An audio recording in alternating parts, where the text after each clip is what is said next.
అప్పుల బాధలు వెంటాడుతున్నాయా? అయితే 6 JVR వారి జాతిరత్నాలు ధరించండి. హలో అండి, అందరికీ నమస్కారం. నేను మీ కట్ట కార్తీక్. ఆంధ్రప్రదేశ్లో ముందా తుఫాను ప్రభావంతో బంద్ వాతావరణం కనపడుతోంది. ప్రధానంగా కోస్తా జిల్లాలు, ఉత్తరాంధ్ర జిల్లాల్లో ఈ ప్రభావం కనపడుతోంది. కృష్ణా జిల్లా, గుంటూరు జిల్లా నుంచి మొదలు పెడితే ప్రధానంగా ఈస్ట్ వెస్ట్ జిల్లాల పరిధి, ఉభయ గోదావరి జిల్లాల్లో మొత్తం అధికారులు రోడ్ల మీదకి వచ్చేసి ప్రజలందరినీ కూడా ఇళ్లకే పరిమితం చేసిన పరిస్థితి. తీర ప్రాంతాల్లో ఎన్డీఆర్ఎఫ్ సిబ్బంది మోహరించినటువంటి పరిస్థితి.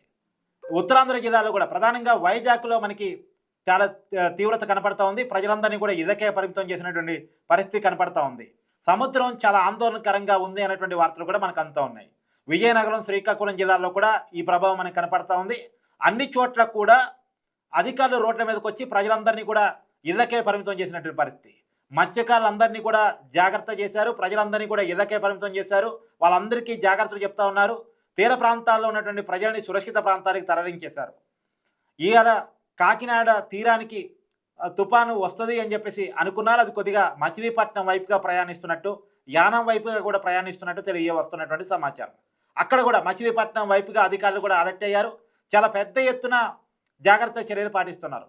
ప్రధానంగా ఎక్కడెక్కడైతే వరదలు రావడానికి అవకాశం ఉన్న నదులు ఉన్నాయో అక్కడ పూర్తి స్థాయిలో కూడా భద్రత పెంచినటువంటి పరిస్థితి కనపడుతుంది. ఎప్పటికప్పుడు పరిస్థితిని అంచనా వేసి సచివాలయానికి సచివాలయానికి సమాచారాన్ని చేరవేస్తున్న పరిస్థితి.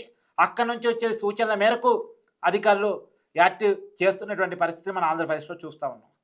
ఒక రకంగా 2014లో వైజాగ్లో ఉదూద్ తుఫాను మీకు గుర్తుంది కదా, ఎంత పెద్ద నష్టాన్ని మనకి మిగిల్చింది అనేటువంటిది.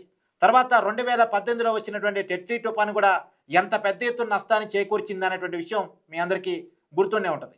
ఈ 2 తుఫాన్లకు మించిన తుఫాను అని చెప్పి దీని అంచనా వేస్తూ ఉన్నారు. గంటకి 100 కిలోమీటర్లు వేగంతో గాలులు వీచేటువంటి అవకాశం ఉంది. వానలు కూడా ఒక్కసారిగా ఒక వారం 10 రోజులు పడేటువంటి ముసురు వానలు కొన్ని గంటల్లోనేటువంటి పడే అవకాశం ఉంది అనేటువంటి అంచనాను కూడా వేస్తూ ఉన్నారు. అందుకే ప్రజల్ని పూర్తిగా కూడా సురక్షిత ప్రాంతాలకు తరలించినటువంటి పరిస్థితి. ఒక ప్రాణ నష్టం కూడా జరగకుండా ఇంత పెద్ద తుఫాను వచ్చినా సరే గతంలో మనకు వచ్చినటువంటి తుఫానులని అంచనా వేసుకొని ఈసారి అలాంటి ప్రాణ నష్టమో ఆస్తి నష్టమో జరగకుండా, ఆస్తి నష్టాన్ని అంటే పూర్తి స్థాయిలో ఆపడం సాధ్యం కాకపోవచ్చు కానీ ప్రాణ నష్టం మాత్రం ఏమాత్రం జరగకుండా ఆస్తి నష్టాన్ని కూడా పరిమితం చేసి దానికోసం అధికారులు పెద్ద ఎత్తునటువంటి శ్రమిస్తున్న పరిస్థితి. కేంద్ర ప్రభుత్వం కూడా రంగంలో దిగింది. చంద్రబాబు నాయుడు గారికి ఫోన్ చేసి పరిస్థితిని ఆరా తీశారని చెప్పేసి చంద్రబాబు నాయుడు గారే చెప్పారు. లోకేష్ గారిని పీఎంఓతో సమన్వయం చేసుకునేటువంటి బాధ్యతను కూడా అప్పచెప్పడం జరిగింది.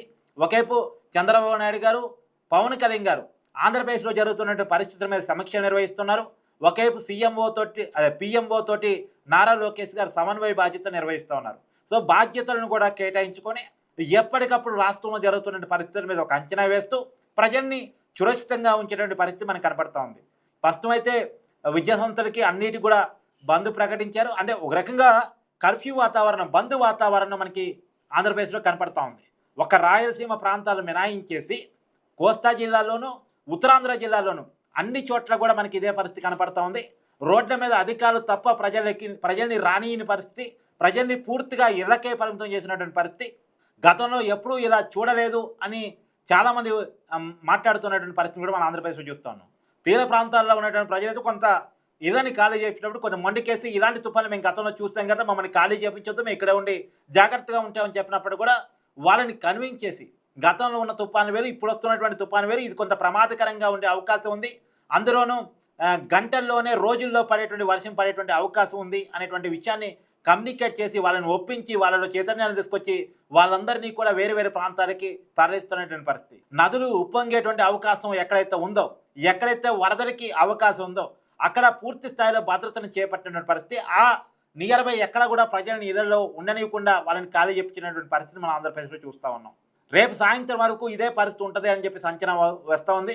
ఇవాళ తీరాన్ని తాకే అవకాశం ఉంది, రేపు తీరాన్ని దాటి పోయేటువంటి అవకాశం మధ్యాహ్నం లోపు తుఫాను ఉంది అనేది. తీరం దాటి వెళ్ళిన తర్వాత కూడా ప్రజలు రోడ్ల మీదకి రావద్దు అని చెప్పి అధికారులు చెప్తా ఉన్నారు. తీరం దాటి వెళ్ళిన తర్వాత కూడా ఒక 7-8 గంటల పాటు విస్తారంగా వర్షాలు పడే అవకాశం ఉంది అనేటువంటి విషయాన్ని కూడా అధికారులు చెప్తా ఉన్నారు. అందులోనూ చెప్తా ఉన్నారు గతంలాగా పరిస్థితులు లేవు, రోజుల్లో కురిసే వర్షం గంటల్లోనే కురిసే అవకాశం ఉంటుంది.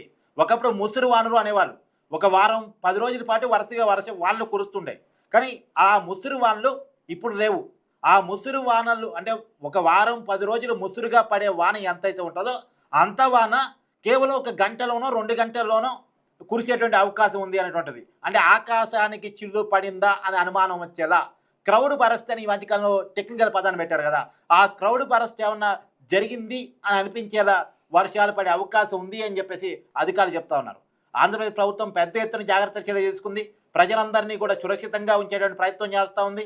ఏమాత్రం నష్టం లేకుండానే ఈ తుఫాను ఎదుర్కోవాలని చెప్పేసి ప్రభుత్వం పెద్ద ఎత్తున ప్రయత్నం చేస్తూ ఉంది. గతంలో ఎన్నడూ లేని విధంగా, ఎక్కడా లేని విధంగా జరుగుతున్నటువంటి ప్రయత్నం మాత్రం ప్రజల్ని ఆనందం వ్యక్తం చేస్తున్నప్పటికీ కూడా ఒక ఆందోళన ఈ తుఫాను దాటి వెళ్ళేంత వరకు ఒక ఆందోళన మాత్రం అందరిలోనూ కనపడతా ఉంది.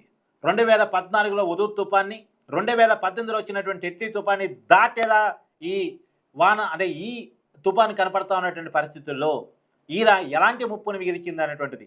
నిజానికి హుదూద్ తుఫాన్ చాలా పెద్ద విలయాన్ని సృష్టించింది. తర్వాత టెట్లీ తుఫాను కూడా చాలా పెద్ద విషాదాన్ని నింపింది. ఇప్పుడు ఆ విలయాన్ని, విషాదాన్ని కాకుండా ఖచ్చితంగా దీన్ని మనం ఎదుర్కోవాలనేటువంటి ఒక పట్టుదలతో ప్రభుత్వం పనిచేస్తూ ఉంది. ప్రజలకు కూడా జాగ్రత్త చెప్తా ఉంది.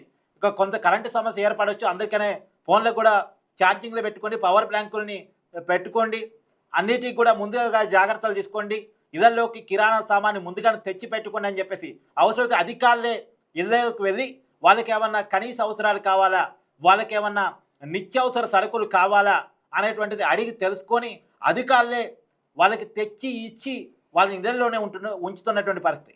ఎన్డీఆర్ఎఫ్ సిబ్బంది కానీ, స్టేట్ పోలీసు కానీ పెద్ద ఎత్తున రోడ్ల మీద మోహరించి ప్రజలకు కావాల్సినటువంటి మౌలిక అవసరాలను తీరుస్తూ ప్రజల్ని ఇంటికే పరిమితం చేస్తూ ఒకవైపు స్కూళ్ళకి, కాలేజీలకి, మొత్తం పని కేంద్రాలకు కూడా అంటే ఎక్కడెక్కడైతే వర్కింగ్ సెషన్స్ ఉంటాయో వాటన్నిటి కూడా సెలవు ప్రకటించి పెద్ద ఎత్తున ప్రజల్ని సురక్షితంగా ఉంచి ప్రాణ నష్టం జరగకుండా చేయడం కోసం జరుగుతున్న ప్రయత్నాలు జరుగుతూ ఉన్నటువంటి పరిస్థితి కనపడతా ఉంది.